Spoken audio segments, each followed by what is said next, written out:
Chers amis, bonjour. Nous sommes le lundi 21 juin 2021. Il est 8 heures. Quelques news de l'Arménie, de l'Artsakh et de la diaspora arménienne. Tout d'abord, bien sûr, vous attendez l'Arménie. L'Arménie, donc élections législatives en Arménie qui sont déroulées hier, donc hier 20 juin, qui sont déroulées donc dans une ambiance plutôt bonne, en fait, de bonnes élections. Ce matin, je vais vous donner donc les résultats à 8 heures à Yerevan. La commission centrale électorale a publié les résultats, pas définitifs, mais pas loin d'être définitifs. Sur les 1 200 000 votants ont été enregistrés, donc, sur les 1291 211 votes. Donc, le groupe le parti politique de Nicole Pachinian, qui s'appelle Pacte Civil, arrivé en tête avec 53,92% des votes, devant Hayastan de Robert Kocharian qui est crédité de 21,04%.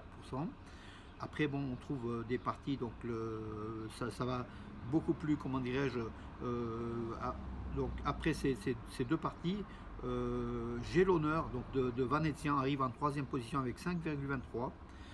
Arménie prospère de Gagik Zaloukian en net recul qui arrive en quatrième position avec 3,96%. Et enfin le parti républicain d'Aram Sarkisian qui est cinquième avec 3,04%. Donc voilà les élections. Donc après, bon, il y a encore 21 groupes ou partis qui sont derrière, mais atomisés avec des pourcentages très bas. Donc en fait, ça veut dire quoi? Ça veut dire que de Nicole Pachinian, l'ex-premier ministre arménien, va sans doute avoir la majorité au Parlement et va être sans doute réélu Premier ministre d'Arménie. Robert Kocharian sera la deuxième force politique de l'Arménie avec autour de 21%. Donc ce sera aussi un groupe parlementaire important. Puis après, donc une atomisation du paysage politique arménien avec des petits partis. Voilà. Donc en fait, on aura donc un Pachinian contre Kocharian, mais Pachinian donc sans doute Premier ministre. Quand ne vendons pas la peau de l'ours avant de l'avoir battu, mais il va être de toute façon réélu Premier ministre. Et face à lui, il aura une opposition relativement forte avec Robert Kocharian qui compte 21%, ou peut-être 22%, on verra bien d'ici tout à l'heure, les résultats définitifs. Mais les résultats que je vous donne aujourd'hui ce matin sont des résultats pré-définitifs. Il n'y aura pas de surprise de taille. Voilà, donc l'Arménie va disposer donc sous peu encore d'un Premier ministre, d'un gouvernement encore. Donc voilà, c'est pour le bien de l'Arménie, parce que l'Arménie a besoin de cela en situation de conflit ouvert face à l'Azerbaïdjan. Donc la situation va sans doute s'apaiser, et j'espère qu'il y aura une entente cordiale au Parlement pour justement faire face à l'ennemi qui est extérieur en fait. Voilà.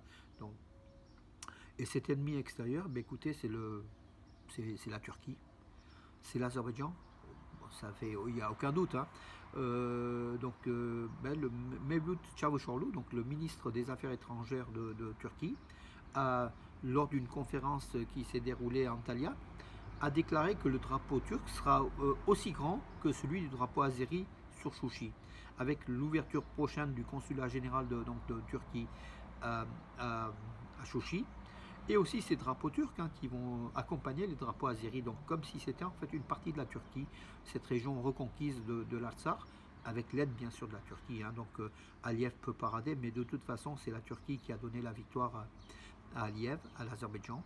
Et justement la Turquie veut peut-être sa part du lion aussi, donc avec le drapeau, mais ça ne sera pas que le drapeau, ça sera aussi peut-être des futurs travaux, tous les chantiers de reconstruction ou de construction donc en Azerbaïdjan.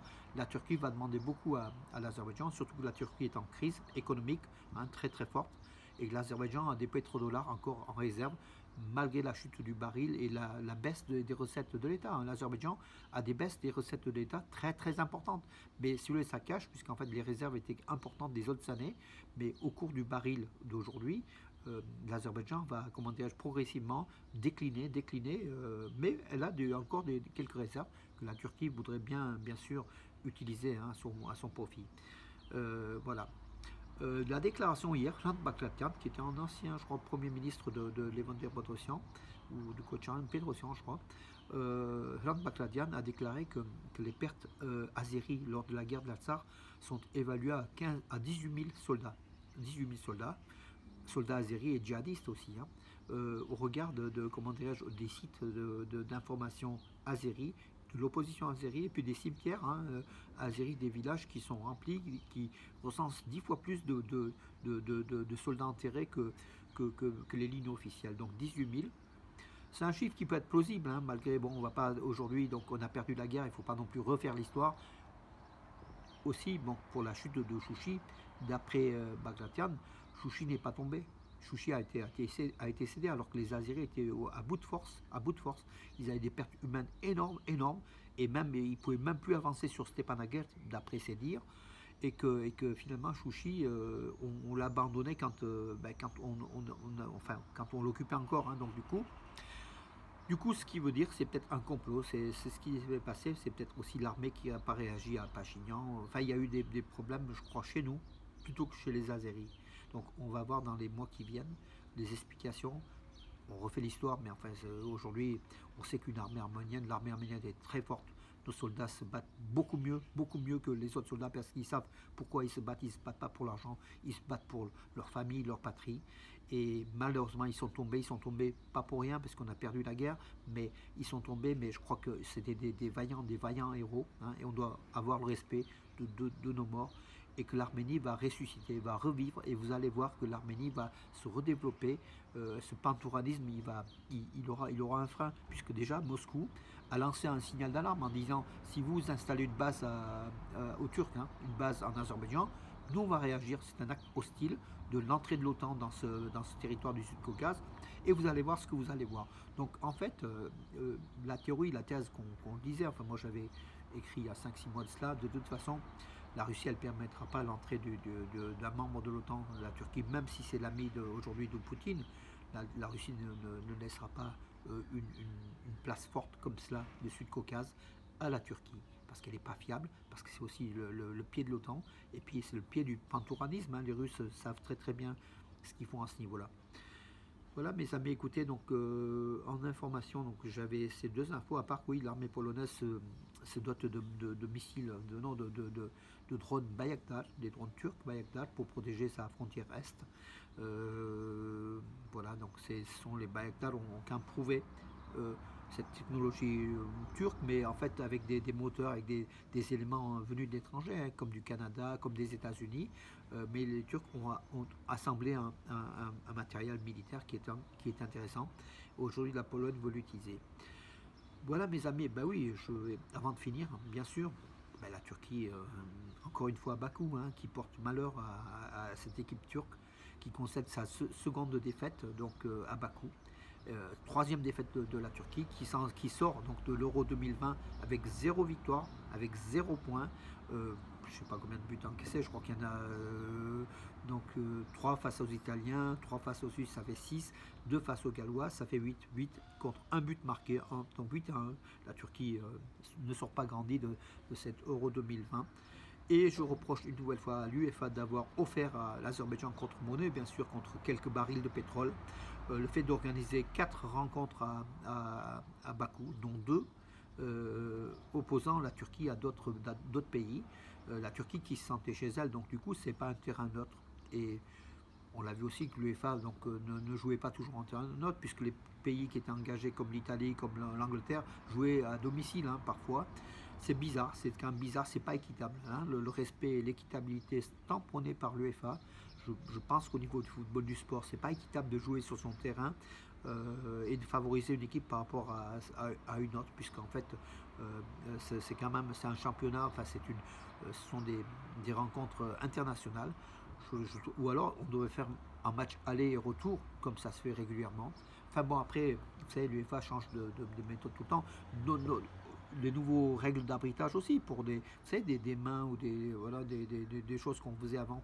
L'arbitre sifflait pénalty, maintenant il ne siffle plus, donc il faut apprécier, interpréter, donc ça devient de plus en plus compliqué et de plus en plus injuste, je pense injuste, parce que je crois qu'en fait le sport c'est quelque chose comment dirais-je, logiquement, qui doit être agréable, qui doit être simple, qui doit se vivre, mais une décision d'arbitrage peut vous faire changer le match, hein, voilà.